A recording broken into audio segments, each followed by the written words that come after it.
Welcome back to Radical and Relevant, where each day we're looking for a word or phrase or an idea from the reading, the gospel of the day, to anchor our day in the genius of Jesus' life and teachings. Today's reading comes from the Gospel of Matthew, chapter 23, verses 13 through 22. But woe to you, scribes and Pharisees, hypocrites, because you shut the kingdom of heaven against men. For you neither enter yourselves, nor allow those who would enter to go in.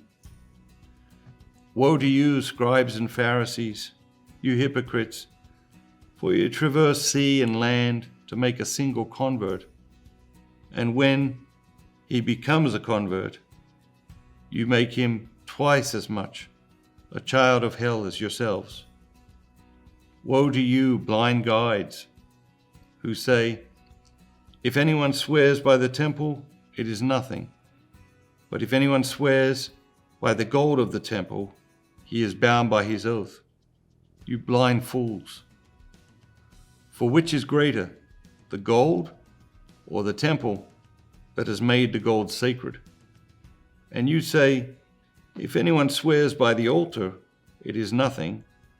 But if anyone swears by the gift that is on the altar, he is bound by his oath. You blind fools. For which is greater, the gift or the altar that makes the gift sacred? So he who swears by the altar swears by it and by everything on it. And he who swears by the temple swears by it and by him who dwells in it.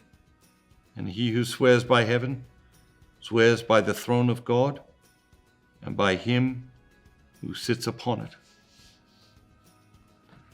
What jumps out at you today? What jumps out at me is, whoa, I would not want Jesus saying some of these things to me. You know, you hypocrites, you blind guides. And what about this one? You make him twice as much a child of hell as yourselves. Imagine Jesus calling you a child of hell. And this woe to you phrase that Jesus uses, like woe to you. Like imagine Jesus saying that to you. And probably there's times in our lives when we need to hear that and probably deserve to hear that. But the hypocrisy is one thing that Jesus over and over was not able to handle. And there's a lot of hypocrisy in our world, a lot of hypocrisy in our culture, and a lot of hypocrisy often in our lives. And that's why there are many, many reasons not to judge other people. But one of them is just the safety of not being a hypocrite in the eyes of God. But we do find ourselves falling into judging other people so easily. So many reasons, so many ways, so many things. So as we go about our day today, let's be mindful of who we're judging and what we're judging and why we're judging and the effect it might be having on those other people. Have an amazing day, and remember, be bold, be Catholic.